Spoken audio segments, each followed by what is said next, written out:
back, but passive income investors. I like my top 2 favorite Canadian dividend stocks I'd be buying right now, folks, because a lot of you be listening to them techies out there and them growth stalkers, and you're falling off a cliff because growth just ain't doing well. But I love these boring stabilizers pooping out cash flow like there's no tomorrow, and I'm talking about the utility sector. So whether you're on the southern side or the northern side of the border, these are Canadian stocks for everybody that wants to round off their portfolio, in my opinion. And kicking it off in the clarity of my transparency, hit the like button because it helps the channel out. And let's kick it off with numero uno, being Hydro One, a government spin-off still operated by the Ontario government, Canadian government, guys. And since its IPO back in 2016 is only trading up 25%.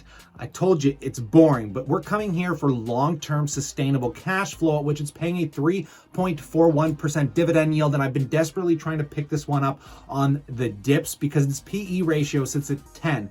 That is almost 3x lower than the market average of something like 28 right now. And this entire company's business can be summed up on one page in their investor relation, which, oh my God, it's like Buffett says, guys, if you can't put it on a page to help me understand it, I don't really want to be investing in it. And taking a look, guys, they're basically just the distributor of power. They have 30,000 circuit kilometers of transmission lines and the largest local distributing company in Ontario with approximately 1.4 million customers. Now, they do sell like generators to big factories that need to run freezers or they need power 24/7, because obviously there's issues. These guys run and operate just the hydro lines. They do not generate the power, so it kind of cushions you against any kind of carbon taxes or any kind of real emission problems coming from the actual power generation. And you know it's going to be stable because even if something disrupts like nuclear energy and we see more green energy come into play, they still have to tap into Hydro One's hydro lines. So this is an incredibly cushioned, very awesome stabilizer for anybody's portfolio. See that their total assets make up for 59% of these transmission lines here, guys, which is just absolutely stellar because if you know, like I know, the Canadian economy is one of the fastest growing first world nations right now, outgrowing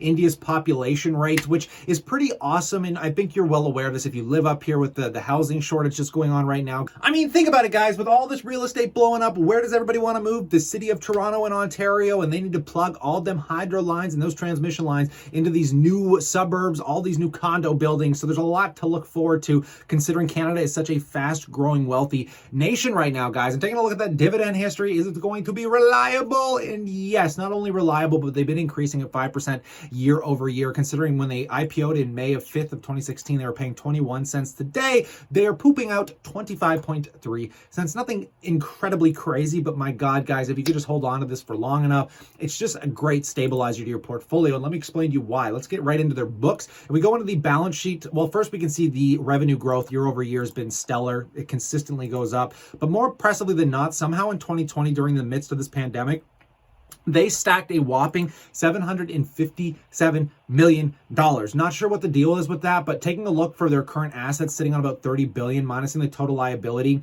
of about $19 billion here, guys, we can see that they're sitting on about what, $11 billion in underlying assets, which is actually pretty stellar in my opinion against the current market cap of $17 billion. Usually these utilities are a little more leveraged than other companies because usually you don't want more than 50% leverage, but because this is a government run utility and utilities generate the power, they're not going anywhere, guys. It'd be like the airlines. If shit really hit the fan, they're going to be getting bailouts. Let's be real. So other than that, guys, let's just take a look at the quick statistics on the payout ratio just to show you how much room they still have to grow the dividend, which is always a nice sign because if we scroll down here, we can see that their current, there's their forward dividend. Where is the year? It is. The payout ratio is 33.98%. So this company by far has tons of leeway to do dividend increases. And again, between the cash position, the dividend increases, the fact that the stock is going to continue to grow in the population size, God, there's no complaining. It's a boring company. It might yield average returns, but damn it, those average returns are going to be for the rest of your life. Moving on to numero dos for a little bit of growth. We're talking about my favorite stock of all time, the first stock I ever bought, Northland Power here, folks, which has been falling off a cliff. And I noticed in the forums, people are very dumb and can't figure out why it's trading down 22%. And I'm going to explain to you why. But still, guys, this is a pure natural energy company, also paying out a 3.03% PE ratio, and that's higher. You are paying a premium for this growth. But let's talk about this company, guys.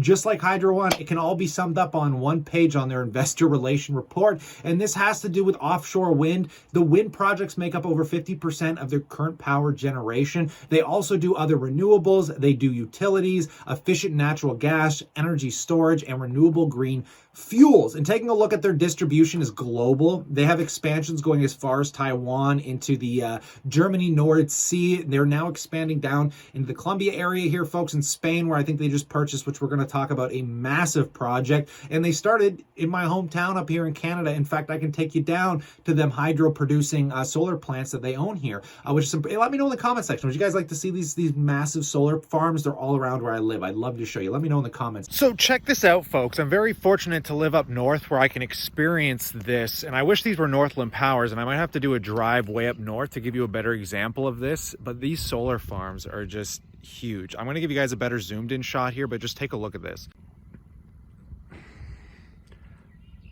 It's unbelievable scale, and I don't know if you can see that well enough, but it goes well over that hill as well.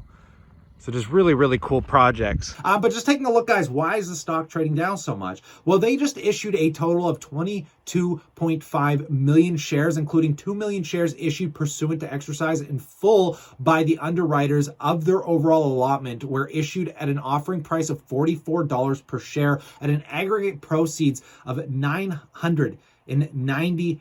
Is that $1 million, guys? Is that million? Almost $1 billion?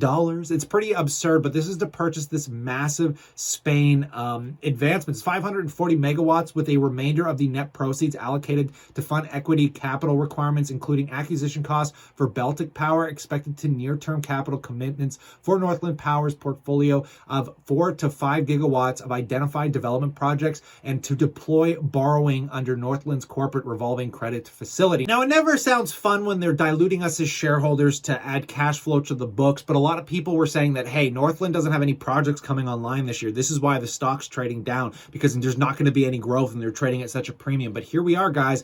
They just did a huge acquisition, and because they diluted us, yeah, we're seeing it in the short term really hit the stock price, but I'm telling you, in the long term, once this cash flow hits the books in the coming quarters, it's likely to see a decent rebound. And if you can catch this over a 3% yield, my goodness, guys, you're not really going to be complaining that much. But the best thing about this company is the dividends, the dividends, the dividends. This isn't a company that is increasing the dividends. I think the last time it increased it was sometime back in 2018 timeframe, perhaps, or 2017 timeframe, but it's been paying out a 10-cent dividend monthly. It's one of the only monthly paying utility stocks, arguably the best monthly paying dividend stock of all time. My argument, I might be wrong, against maybe a REIT, but it's just incredible that this isn't a REIT. It pays a monthly dividend, and yet it doesn't increase, but they do give you one option, and I know this is going to be very particular to how much money you're investing. I've been buying the stock for a very long time. My average yield on cost is over 5%.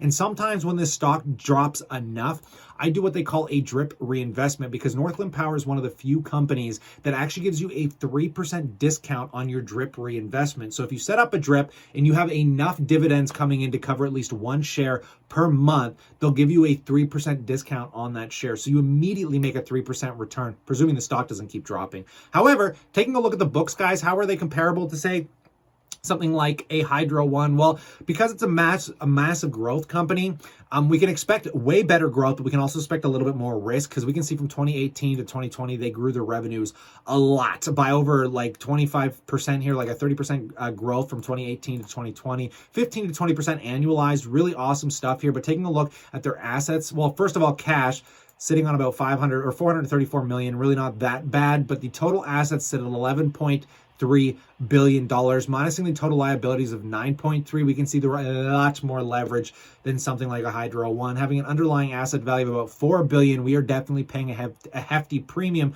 for the growth rate that we are getting here, folks. And before I forget, I just want to show you the payout ratio, because it is over double that of Hydro One at 68.57%. They don't have as much leeway to increase it. So putting that aside, the reason that I love these two companies the most is they're in the most stable sectors that currently exist, which is being the utility sector. One of them is poised to take advantage of this massive expansion into the natural energy sector. If you're not going to be owning the natural energy utilities, don't take the risk of buying something that might get affected by some kind of carbon taxes in the future. Here in Canada, they're already getting carbon tax. So try and avoid these utilities that are generating the power from coal plants and nuclear, and just go straight into something like a Hydro One that is literally just doing the transmission lines. So that way you're a little bit more cushioned against this transition from, say, coal to natural energy. So you get the best of both worlds, guys. Now, I'll pass the question off to you. What do you think about all this in that comment section below? A bit of a quick video for today. So stay cool, stay awesome, and I look forward to catching you tomorrow.